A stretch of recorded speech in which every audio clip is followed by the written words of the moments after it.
Hi friends, வாங்க friends, எறாவும் உருளைக்கிழங்கு வச்சு ஒரு தொக்கு டக்குன்னு செய்கிற மாரி சூப்பராக. நம்ம தண்ணி ஆட் பண்ண தேவையில்ல. நம்ம உருளைக்கிழங்க நல்லா துருவி எடுத்துக்கிட்டு எறா கொஞ்சம் தக்காளி வெங்காயம்லாம் போட்டு வதக்கிட்டு இஞ்சி பூண்டு பேஸ்ட்டு போட்டு நம்ம சாதா மிளகாத்தூள் போட்டு செஞ்சோன்னா சூப்பராக இருக்கும். இட்லி தோசைக்கு எல்லாத்துக்கும். பிள்ளைங்களும் இந்தமாரி தக்காளி வெங்காயம் இதெல்லாம் பொறுக்கி தனியாக வைக்க மாட்டாங்க, பிடிக்காது சில பேருங்களுக்கு. அதை உருளைக்கிழங்கு பாருங்க குண்டு குண்டாக இருக்கும், நம்ம எறாவும் குண்டு குண்டாக இருக்கும். அதனால் உருளைக்கிழங்கு இந்த பண்ணால் நல்லா மதித்து நல்லா அதிலே வெந்துடும், அந்த தண்ணியிலே வெந்துடும். நம்ம தண்ணி ஆட் பண்ண தேவையில்ல. ஃப்ரெண்ட்ஸ் பாருங்கள், எங்கள் ஹஸ்பண்டுக்கு உடம்பு சரியில்லை, நான் வீடியோ போட்டிருந்தேன்.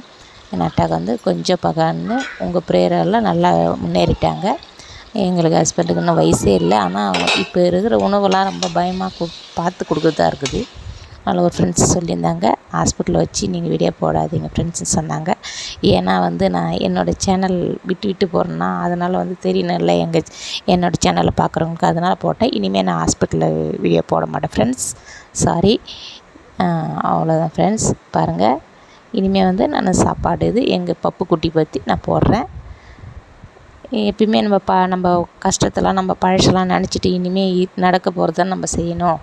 அதனால் என்னோடய சேனலை ஃபாலோ பண்ணுறவங்களுக்கு ரொம்ப தேங்க்ஸ் ஃப்ரெண்ட்ஸ். எங்கள் வீட்டுக்காருக்கு ப்ரே பண்ணதுக்கு ரொம்ப thanks friends.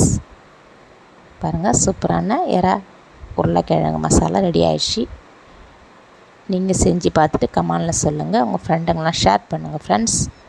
Okay friends, bye friends.